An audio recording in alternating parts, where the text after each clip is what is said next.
Welcome, ladies and gentlemen, to another episode of Right Click. As always, Birdman here, and I am going to jump right into this one for the sole reason that I am so excited to talk about today's topic. It has been a long time since I've been able to talk about a game this good. And I truly, I'm dumbfounded. I truly mean that. There's a game that has come out recently from a French publisher, French developer called Sandfall Interactive. The game's name is Clair Obscur Expedition 33. It's a French game. And it is utterly fantastic. Now, I want to say something real quick. It's not much of a preamble or anything like that, but I feel like it's necessary to say this. In recent history, and if you go back and listen to old episodes, I've kind of gotten to the point where, as a general rule, I have a hard time suggesting that people spend their money on video games, on like AAA games like Ubisoft, Activision, etc. Because there's so much slop, there's so much bloat, you don't really get what you pay for.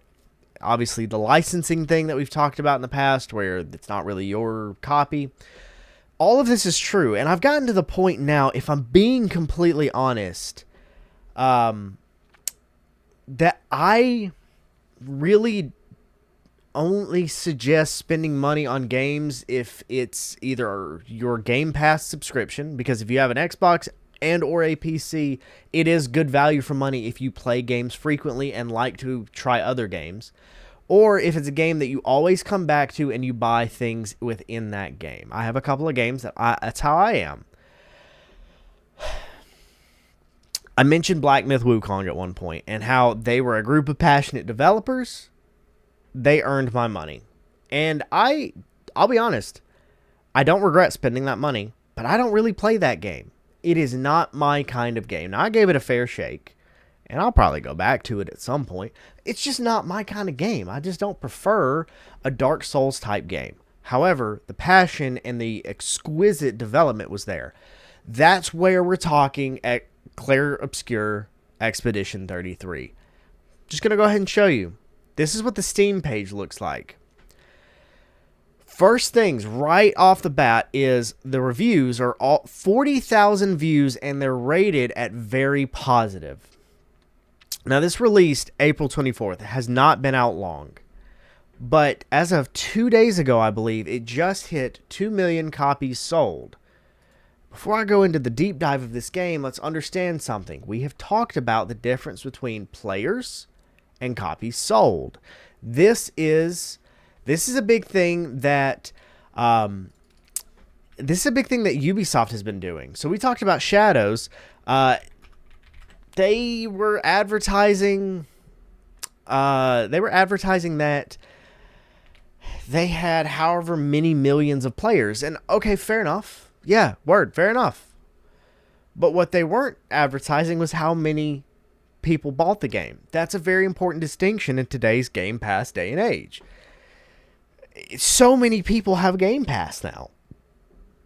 And if you have a PC and have the PC Game Pass, which is cheaper and operates the same as the regular Game Pass does, for Xbox specifically, you get a lot of bang for your buck, and it's like $10 a month. It's amazing. Now, if you want to cross between multiple Xboxes and PCs, you have to have the top-end one, and that's about $20 a month. I have that, and it is worth its weight in gold. My habits as a gamer, it works. Okay, this matters.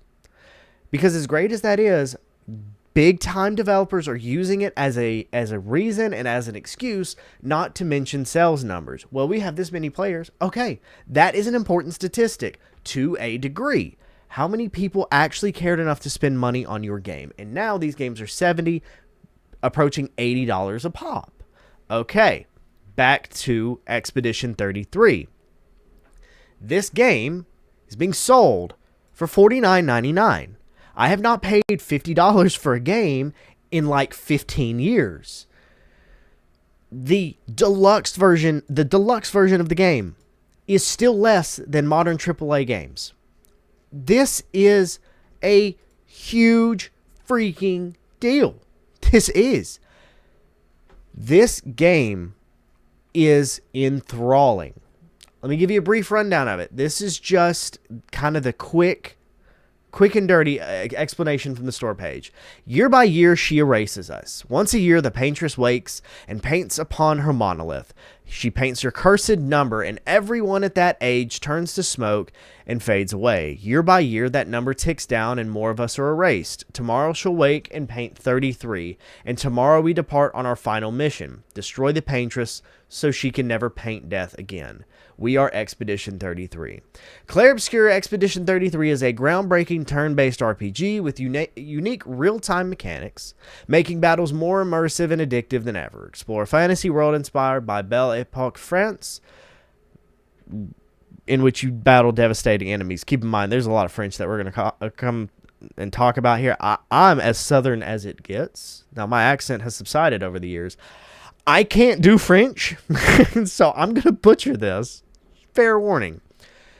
Here is the thing with this game. I'm going to let this kind of play in the background so you can kind of get a feel. What this is doing is showing the combat. This matters. Turn-based combat has been a thing for God knows how long, and I genuinely mean that. I grew up on Final Fantasy, and Final Fantasy has been around. I genuinely don't even know how long. They have been doing turn-based pretty much in every game except for, I think, 15 and 16. That's a lot of games over a couple decades. Turn-based has been a thing for years. Pokemon was that way. The reason I bring this up is that this is just a standard RPG, role-playing game. Semi-linear, no mini-map, so you have to explore. Doesn't hold your hand. But what makes this unique is what you're seeing here. You can see little things flash like, let's see, right there where you see that X pop up and it says perfect. This matters because there's quick time events built into this game where you have to hit the button to trigger an aspect of your attack. Or when it's the enemy's turn to attack, you can either dodge or parry or jump. And your timing has to be precise. So it's a little bit more of that ingrained feel to the game. Okay, that's awesome. It's a nice expansion of what you expect from a turn-based game. There's more to it here, and it's more enthralling. But also the story is incredible. The story is absolutely incredible. And not only is the story incredible, the backstory of the developers is I have never seen anything like this. I want to read through this BBC article I'm about to show you. I am stunned by this. After this is over, after I read through this article, specifically after I read through this article, I'm going to tell you how much it cost to develop this game. And when we look at things like, in comparison, the most recent big name, Assassin's Creed Shadows, upwards of $350 million to create. Okay. Let's read this together, shall we? This is where things started to really pop off. This BBC article was a big deal and really shined a lot of light on the scenario for the developers themselves. Clair Obscur, how a passion project became 2025's most talked about game. In 2020, at the height of the COVID pandemic, bear with me, Guillaume Broche, we're just gonna go with Broche, was like millions of others around the world, quote unquote, bored in their job and wanting to do something different. Working for French gaming giant Ubisoft, make note of that, at the time, he had an idea for his own project, a role-playing game inspired by one of his childhood favorites, the classic Japanese series Final Fantasy. As a lover of Final Fantasy, that was where I was already intrigued. That would become Clair Obscur Expedition 33, which 5 years later has become a sensation. It sold 1 million copies in just 3 days, topped Spotify viral charts with its soundtrack, and even won praise from French President Emmanuel Macron. But one of the most remarkable things about it is the story of how it was made, a tale of random Reddit messages, quote-unquote massive luck, and an unusual approach to game development. Expedition 33 is set in Lumiere, a fictional world overshadowed by a huge monolith bearing a glowing numeral on its face. Every year, an entity known as the Paintress emerges and lowers the number by 1, causing everyone of that age to vanish. And the game follows a group on a quest to destroy the mysterious being. It's an intriguing setup for an epic tale, but the game's aesthetic, inspired by 19th century France, and its old-school turn-based battles also set it apart. But the conventional wisdom when Broche began was that players didn't want something like that. So 5 years ago, he started to recruit people for his passion project, firing out messages on Reddit and online forums to potential colleagues. One of those who responded was Jennifer Svedberg Yen, who was under lockdown in Australia at the time. She says, I saw a post on Reddit by Broche asking for voice actors to record something for a free demo. I was like, I've never done that, and it sounds kind of cool, so I sent him an audition. Jennifer was originally cast as a major character in an early version of the game, but eventually switched to roles to become the team's lead writer. Broche eventually left Ubisoft and formed Sandfall Interactive to work on Clair Obscur full-time from its base in Montpellier, France. After securing funding from publisher Kepler Interactive, the core team grew to about 30 people. 30 people! That's amazing. 30 people. Many of them were found in a similar unusual manner to Jennifer. Composer Lorien Testard, who had never worked on a video game before, was discovered via posts on music sharing website SoundCloud. I call this the Guillaume, I believe, effect. He's very good at finding really cool people, says Jennifer. Broche more modestly attributes his success rate to COVID, people looking for a creative outlet, and also, quote-unquote, massive luck. It's always the same story, he says. I have a list of 15 people to contact, and I'm like, okay, I'm probably going to get maybe no one at all. And every time the first one is like, yeah, let's do it. But Broche does admit that he targeted people who seemed to be, quote-unquote, in line with the direction he wanted to take the project. Lorien, when we discussed the game for the first time, we had exactly the same references, he said. We loved the same thing. We watched the same things. The discussion was so fluid. Expedition 33 has been widely praised for its production values, rivaling those of games worked on by hundreds, even thousands of staff. And it makes sense for them to mention this as a sidebar, because he came from Ubisoft, who's known for having thousands of staff and, 10 studios or something like that around the world. Or 10 locations for their studio. Moving on, Broche attributes some of this to recent advances in tools used to make games, which allowed the team to work more efficiently. Having the backing of Kepler allowed the studio to attract actors, including Daredevil's Charlie Cox, Lord of the Rings star Andy Serkis, and video game actors Jennifer English and Ben Starr. Understand that these are huge names. If these aren't names that you recall, please look them up. Daredevil is a fantastic series, and Charlie Cox is a fantastic actor, and he's the voice of the main character. Amazing.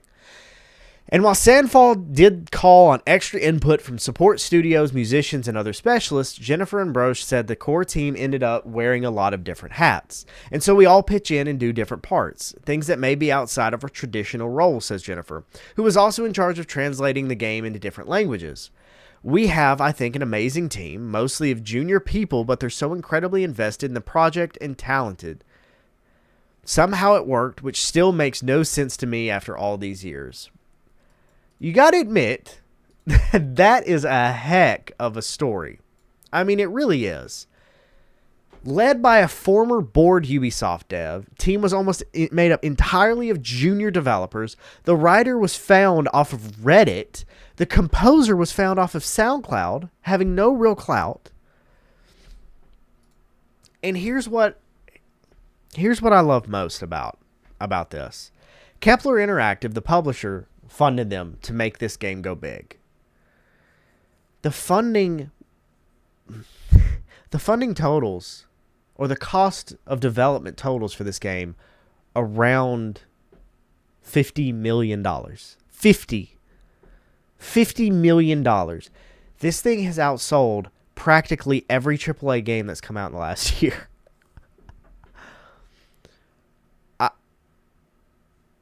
I'm stunned by this.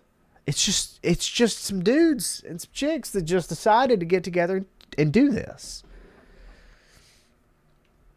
And what amazes me is that this is the epitome, the true honest-to-God epitome of passionate development.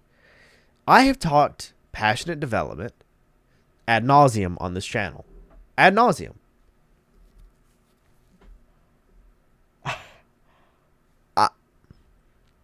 This is passionate development. They had an idea. They found ways to make it work. And then I look at Reddit. And I see threads about it. And what's one of the top comments? Passionate devs are a win-win for all of us, especially when they respect our hard-earned money. Just because of that, I'm looking forward for their future games. You're going to tell me that this doesn't work? This is not full of slop. This is not full of woke whatever. It's not full. It doesn't have any themes, at least so far as I'm in and what I've heard.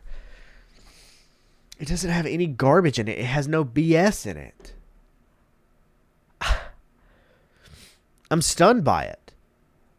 People are even finally on a large public scale noticing that passionate development leads to good things for us. This has been, I just finished Act 1 of the game last night.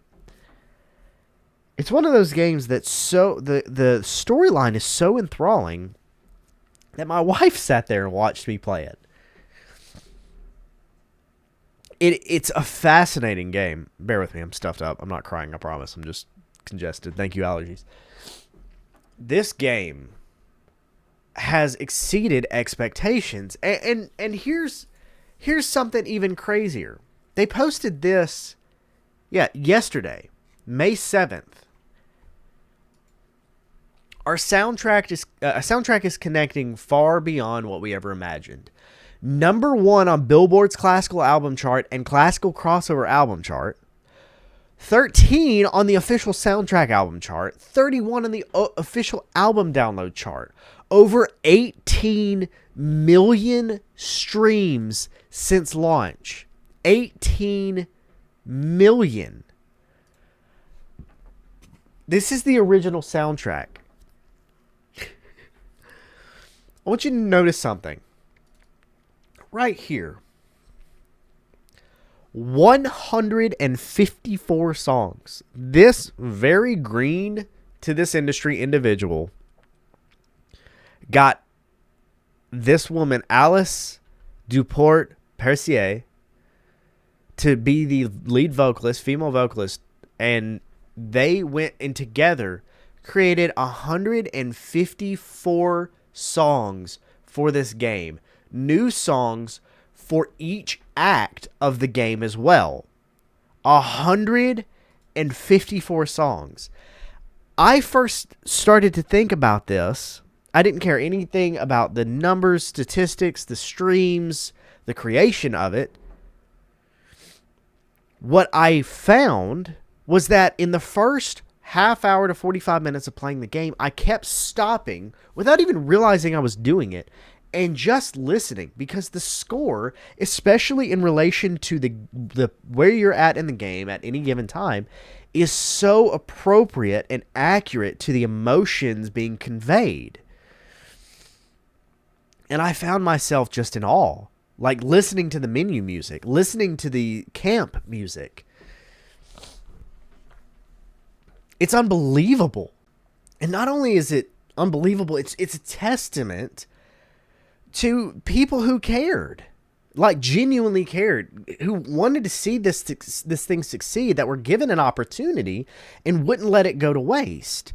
I mean, as of 2 days ago, they said they've sold over 2 million copies. Well, if it's selling at $50 a pop, obviously not all of this is going to net, but $2 million times 50, You understand what we're talking about here. That's incredible.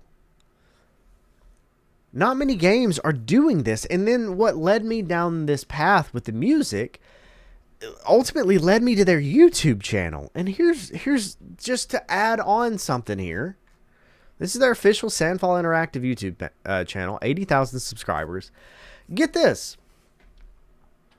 They recorded official music videos for the main, like, so the opening song is Alicia, and the song about the town Lumiere. I'll be honest with you. I started playing this game full swing about 5 days ago. Legitimately, and I'm not making this up. This is going to sound cheesy. I didn't really fall in love with this game until around day 4. Like I appreciated it and was slowly building up just how amazed I was. I was sure that, like everything else that's come out lately, I reach 4 or 5 hours of game time, and I'm like, dude, I'm done. I'm bored. I was hesitant to let myself really enjoy it. But what I found was, for about 4 days straight, I had this song stuck in my head, Lumiere, and found after that they did a freaking official music video for it. And obviously I can't play it for copyright's sake, but it's gorgeous. It is a beautiful piece. It's an orchestral piece.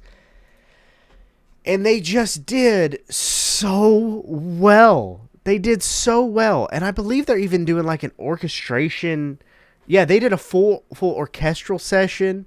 I don't know if this is playing. I think I have this muted, so if it comes through, I apologize. They're doing full orchestral sessions. I'm stunned by it, man. I've never seen anything like this. And this game has just been succeeding and succeeding and succeeding, as it absolutely should. I'm going to say this. If you have $50 to spend on a game, this is arguably where your money should go. And I know it sounds like I've just sat here and talked this game up and glazed this game. I'm only speaking to this degree because I myself can validate how genuinely enthralled I am with this game. Nobody formed this opinion for me, and it's been a long time since this industry has produced something of that kind of quality and of that kind of value. And this is worth spending the money on, without a doubt. I said this about Black Myth Wukong. I do not change my opinion on that. It's a fantastic game. I would argue that this game has even more of a potential to reach a widespread audience, because even if you don't like the difficult quick time events and the ways that it ups the ante, it is 2 settings that you can turn off and it just goes to a normal turn-based game, or you can scale the difficulty down. It is accessible for anybody.